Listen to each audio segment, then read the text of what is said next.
everybody. It's been a while, but we are back. It's been a very long time, It's been a very actually. long time. It's been multiple weeks on top of each other. But welcome back to the Playbook. I'm Josh Randall. I'm Tyler Wright. Tyler Wright. We have NBA. It's back in full swing. All-Star break is over. Aaron Gordon got snubbed from the dunk contest, but we're not going to talk about that.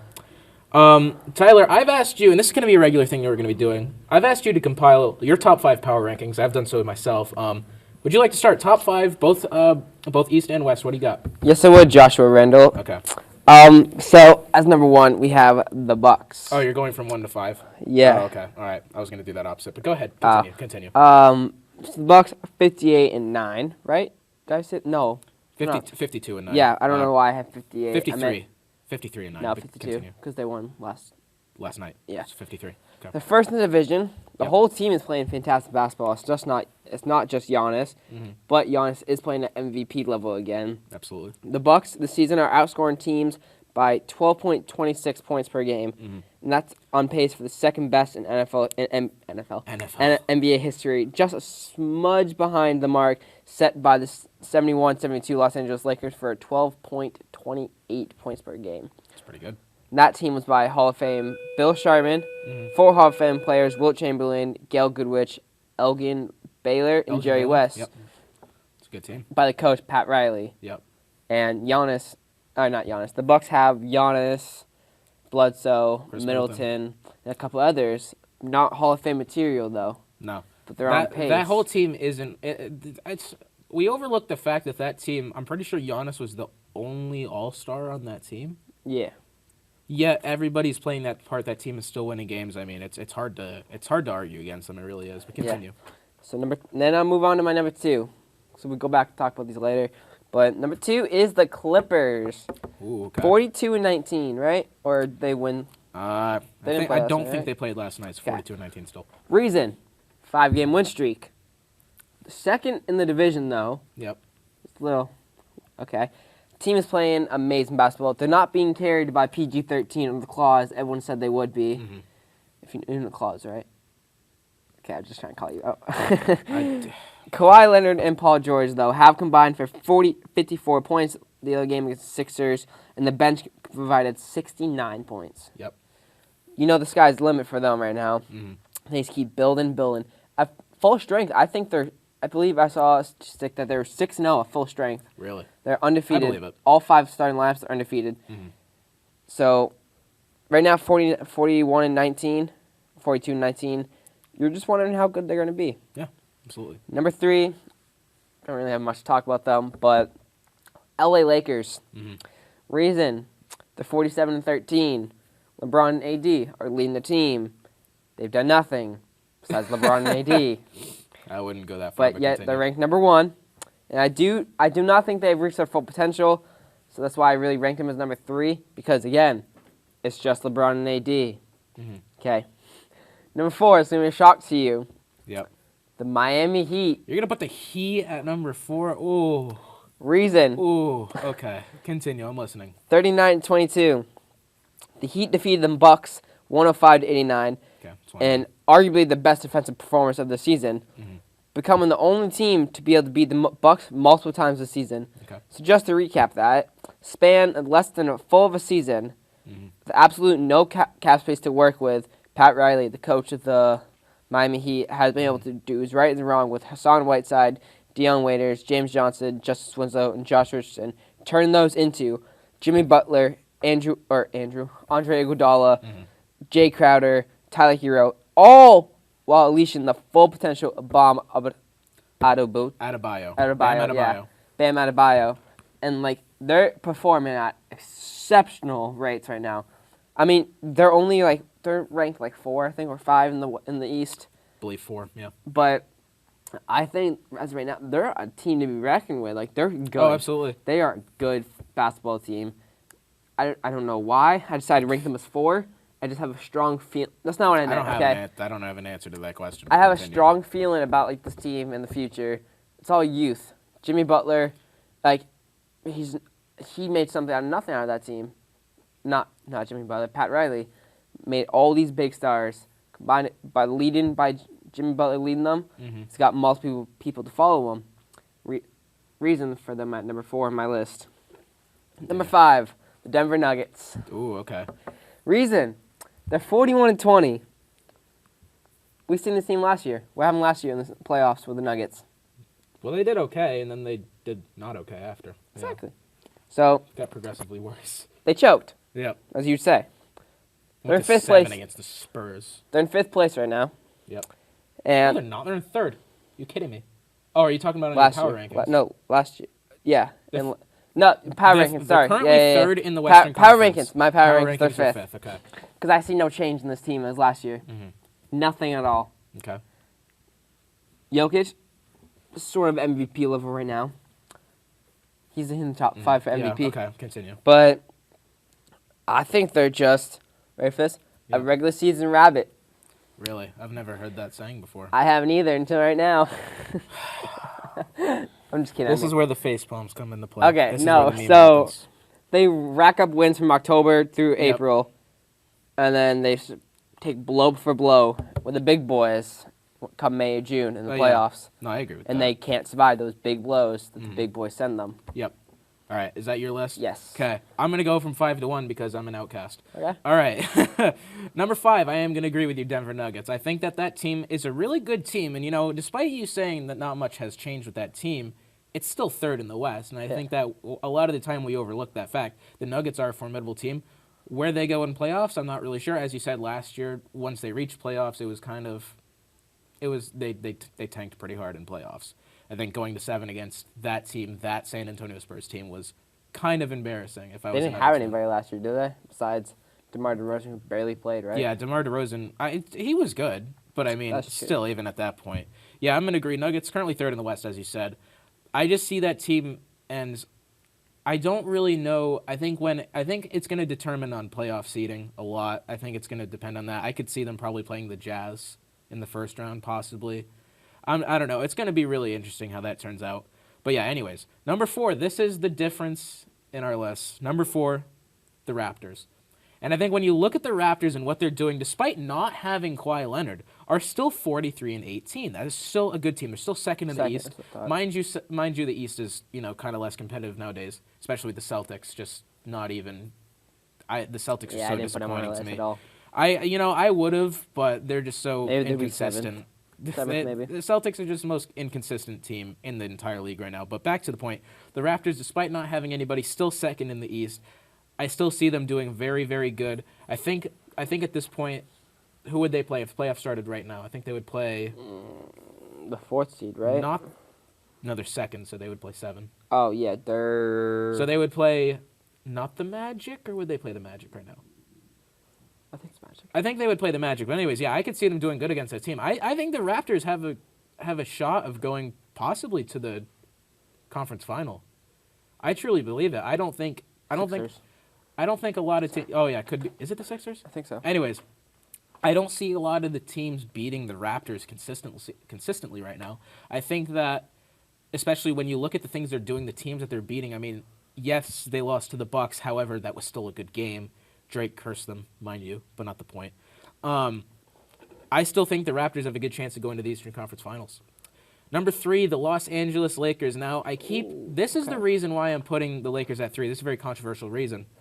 I am worried about the Lakers' health. I really am. We saw LeBron out, I think it was a week and a half ago at this point, with sore groin. I just worry. I worry about the health in that team. I worry about the depth. Like I said, I've worried about the depth the whole season. I remember we were talking about it like it's just AD and LeBron. Absolutely. I think we were talking about it like the first episode of the Playbook. We were talking about why I'm concerned about the Lakers in that I don't know how they would compete if either Anthony Davis or LeBron was just gone. I'm not sure. I'm really not. I look at that team and I look, wow, that is a really good starting 5, and it proves because that's how they win their games. They don't win their games on depth. They really don't, and that's if one of their big players gets injured, that's what it's going to come down to. That's why they're 3rd on my list. Number 2, the Clippers. Now, y'all can bash load management as much as you want. I don't care. The Clippers are, I think, probably the better team in the West right now. I think head-to-head they've beaten the Lakers every time, haven't they, so far? Is that right? Can we confirm that? I don't know. But I just look at the Clippers and I just look at, this good team. I look at it's an all around strong team. The Lakers don't necessarily have that. The Lakers have weak spots on their roster. They've got Kuzma, who is definitely underperforming. I don't think anybody can disagree with that. Disappointment in the Kuzma making. is such a disappointment, in my opinion, this year. So from what he was doing last year to actually from proving his worth in his rookie year to now just doing absolutely nothing. I feel like he's going to get traded sometime in the summer probably. But yeah, I don't know, man. I really like the Clippers. I really like what they're doing with that team. I think that the load management is working. I don't care how many people bash it. It's working. It's paying off. I still see them as favorites in the West right now. And number one, obviously, the Milwaukee Bucks. No arguments there. It's not possible. The Bucks, easily the favorites in the league to win it right now. On pace to 72 win. Absolutely. But see, now at the same time as I say that, we saw last year, they didn't do good against the Raptors in the conference final. And they have essentially the same team as they did last year. Is that correct? Raptors? No, the Bucks. I think so, yeah. I'm still worried. They performed good against them. It's just, I don't want to say one man carried them, but Kawhi kind of carried them. Yep. But I'm still concerned about the Bucks in playoffs. I feel like the Bucks always have that question mark about playoffs. They're really good all season, but in the end, the regular season doesn't matter when you're in playoffs. It really doesn't. I mean, it does with seeding, but that's about it. If you don't show up in playoffs, then you're just gonna lose. That's all there is to it.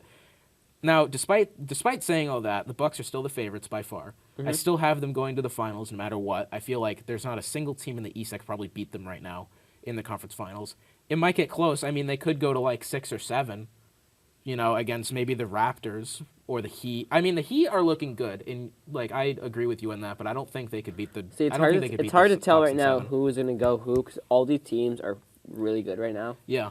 And playoffs is a whole different story. Exactly. It's a whole different story, and I feel like that's one of the reasons why we've never seen the full potential of the Bucks in playoffs just yet. I feel like, the seeding that they've had has worked out for them, but when it comes crunch time, conference finals, they've struggled. And, I mean, maybe it's a pressure thing. Who knows? Maybe they just struggle under pressure. That's a whole different conversation. But, yeah, I don't know. I still really like the Bucks. I still think they could do good.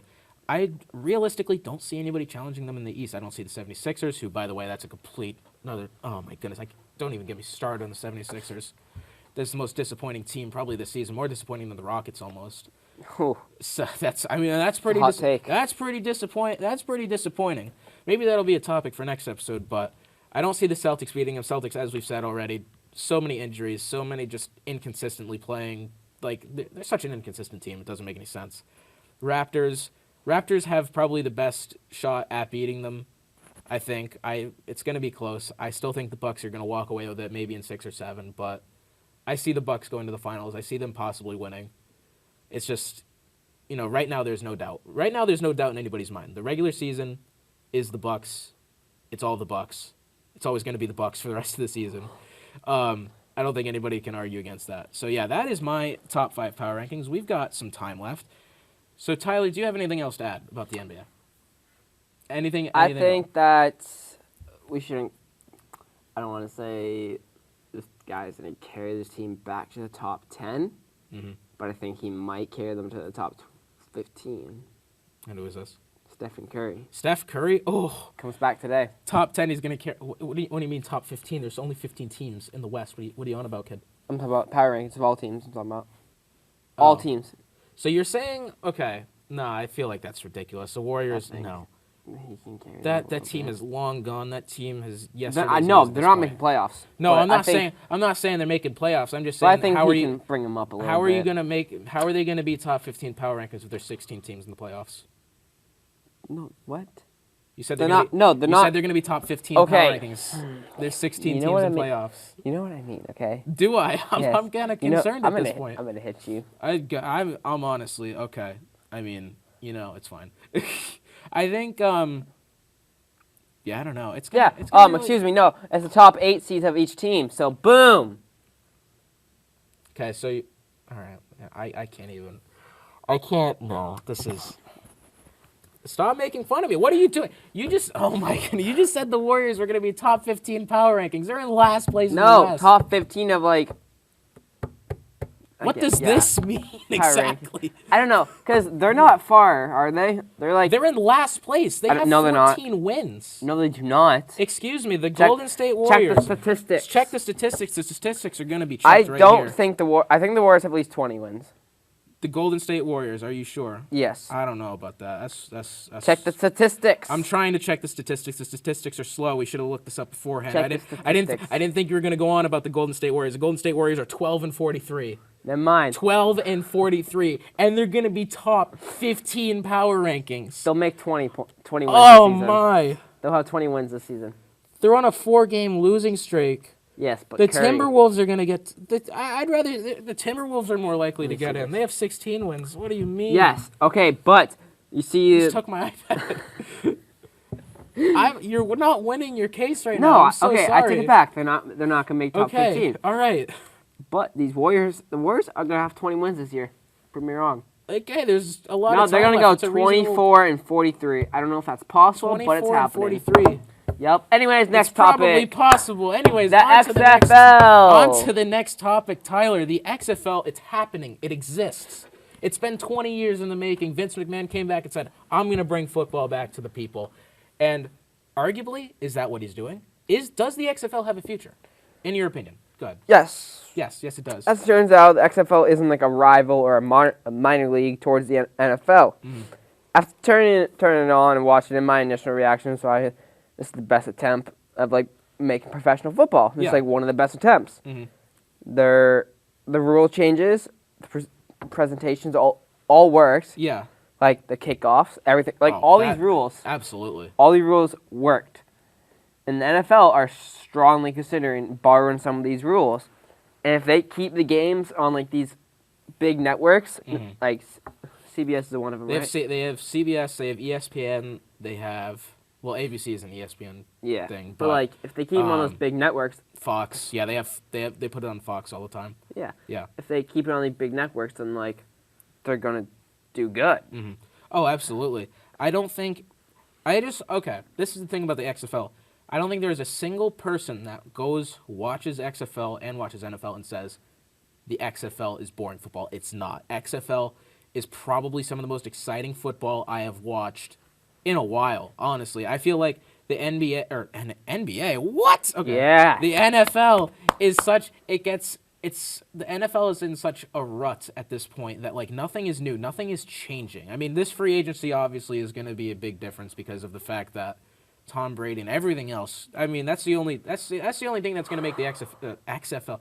That is the only thing that's going to make the NFL exciting this next year. Tom Brady, blah blah. All right. Anyways, but the XFL is some of the most exciting football we have watched in such a long time, and I think that's what it thrives off of. The XFL goes out there and performs, and these guys are trying 100% because they know if they do well in this league, they might have NFL people calling them up and be like, "Hey, we saw what you did. Yo, We want you." homie, what's up? But Sorry, it's not professional. another interesting fact that I've learned: not a single televised game has fallen below 1 million viewers in the XFL. They're averaging about 2 million viewers per game at this point. I feel it kind of dipped week 1. It was like 3.5 million. And obviously there's been a lot of things on the weekend, stuff like that, where these viewerships could tank. But Yeah. I think right now it's got decent potential. It really does. I feel like it's going to take 2 or 3 seasons for this league to finally get like, it's gonna take a little bit. It's gonna take at least a couple seasons to like get out there and say, hey, we're sophisticated. We are competing with the NFL, because it definitely is. I mean, we look at the XFL and it's like, I can definitely see the NFL taking these rules as you're saying. Like, the kickoff works. The kickoff, everybody's been saying that kickoff, the NFL is going to steal the kickoff. Just all the rules, all the new things they have. I mean, you can watch the person up in the video booth make a call and be like, hey, this is what happened. And they're using and they're using Xbox controllers, makes it even better. Appeal to the millennials. But I just look at the XFL and I feel these guys are so rebellious, they're so revolutionary, and I'm just looking at it. It's like the NFL is it's an old person's league at this point. It really is. Hey. No, I'm serious though. I really am. What new thing has happened to the NFL in the past 5 to 10 years that has significantly impacted? I'm not talking about players. No, wait. I'm not talking about players. Are you I'm not ready? talking about players. I'm not talking about teams. I'm talking about logistics of the league. I'm saying what the league is doing that is making it better. Are you ready? What is your answer? I'm waiting. NFL, I don't really know if I like this idea, but they're strongly, very, very strongly considering 18 teams in the playoffs, I think.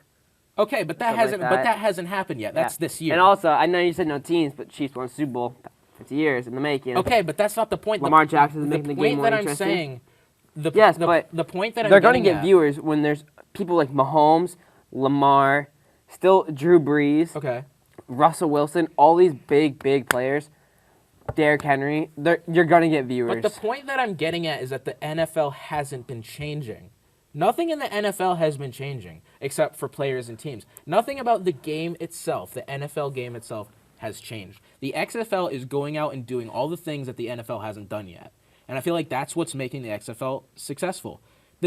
Not even to mention the fact that attendance is averaging at least like 10,000 people a game. And for a brand new league, the AAF didn't do that, and I was one of the biggest fans of the AAF. I thought that was going to be huge. I thought people were going to die in that league. In the AAF, it was because that one hit on the quarterback. But no, the attendance has been decent. I mean, I've seen more people at an XFL game at MetLife Stadium than I have for a Giants or a Jets game. I really have. That's the thing. I've also seen a home team win at MetLife Stadium in the XFL. Exactly. See, that doesn't happen. This is the thing. So, out of 8 teams, only 3 of these teams have 1 win. Really? Yeah, we have the St. Louis Battlehawks, hometown rep. Oh God. The 3-1. Yep. And DC Defenders 2-2. New York Guardians, your team 2-2. Yep. Tampa Bay 1-3. By the way, Tampa Bay going out last weekend and goosing DC after not winning a game at all, 25-0. And then we got in the XFL West our teacher's team, the Houston Roughnecks. I can't be mad at him. Oh, he's not even a bandwagoner. He chose that team straight off the bat, and it's paying off. I mean, and then we have shockingly, their touchdown plus is 5. Yeah. Their touchdowns for is 16. The West is touchdowns against is 11. The West is not the competitive division in the no, XFL. It's not really because not. then the Dallas Renegades. Sorry. Stop. No. Just. They're 2-2. Oh my God. Man just did a TikTok dance. No, that's LA Wildcats are 1-3. That's beyond me. LA Wildcats 1-3. Mm-hmm. The Seattle Dragons 1-3.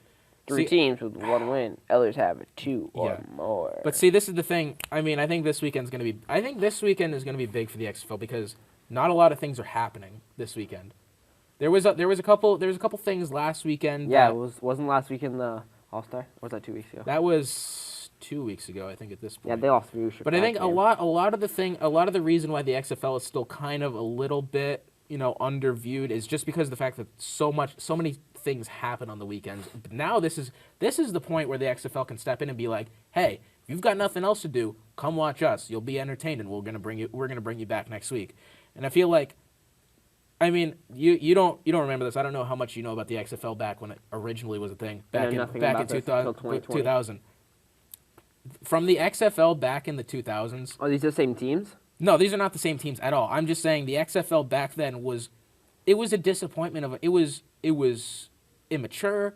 It was ridiculous. It was like everything that the XFL did back in 2001, I think it was. I'm not too sure when it was, but it was ridiculous. It was so stupid. I mean, everything about the XFL back then was just like it wasn't football is what it was. It was senseless violence. And now we have the XFL 2020 making football exciting again. It's even in the name of the company. It's even the slogan, for the love of football. And that is what the XFL is doing. That is what the NFL has failed to do for the longest time. The NFL puts business above fans and above the players. It really does. That is your opinion, the XFL is not doing that. The XFL is making fans. I'll always like making the NFL players more. The priority. I'll always you really like the NFL will. more. You're going to go out there and say, I'm going to watch these multi-million-dollar athletes underperform. Excuse me? Not necessarily underperform. Let me finish. Okay. Let me finish. I was about to go. You're going to go out there and watch these players, right? These NFL players. Now, they're great athletes. They really are. But what I'm saying is, would you rather watch that, or would you rather watch these XFL guys go out and try their hardest every single week they're on the field? These XFL guys are fighting for their place. They are fighting out there. They are fighting tooth and nail with the rest of the NFL saying, I want in this. That's what making the XFL exciting, because the XFL, these guys are actually trying. These guys are putting their hearts and their souls into football. Or these guys in the NFL, debatable, going out there for a paycheck. The XFL guys are making like no money whatsoever, are they? They're really not. All right, what about Tom Brady? He doesn't go out there for paychecks. Tom Brady's different. Okay, Tom Brady has. He's Tom an Brady NFL player. I said not all of them. Oh, okay. Not all of it. Tom Brady has been the exception. Now he probably will. Oh, yeah, now he's like, give me money. I'm a 40-year-old. He is dead sick of taking that pay cut for the rest of the team. And that's a whole nother conversation for another day, but I still like the XFL. I think the XFL... See, the thing I like okay, about the XFL... How about this? I'll give you this. The XFL is better football than the NFL. But the NFL is the bigger business. It's the bigger part of America. No. Really? NFL's more entertaining. The big games. How? The big games are more entertaining, like Super Bowl. The big games? Are you kidding me? It's the Super Bowl. Of course, it's going to be more entertaining. No, if people. It's the Super Bowl. You got to wait. It's who's playing. You got to wait 16 games a year to watch exciting Listen football. to me. What you could turn on the XFL every weekend. Blasphemous. Okay, no, it's the players. It's certain teams. But it's the names. It's really the names. These guys have no name, but they're putting on exciting football. They are good players. You're looking at Patrick Mahomes and saying, Patrick Mahomes, he's a really good player, which he really is. He's undoubtedly top 3 players in the NFL. But, it's like... I'm not talking about Patrick Mahomes. I realize that. All right, wrap up your argument. We got it. I'm not talking about any of these other people. Don't get me wrong. XFL has a future. But it will really never overcome the NFL. I didn't think it would overcome the NFL. I'm just saying I think it's going to get viewership. It's going to get NFL is pretty always even. going to be above it, no matter what. All right. Well, I do kind of agree with that. Anyways, well, that's it, everybody. Thank you for watching. Tune in next week. We'll definitely be back, and we could probably talk about XFL all we want. We took up a lot of time on that, but thank you for watching. We'll see you next time.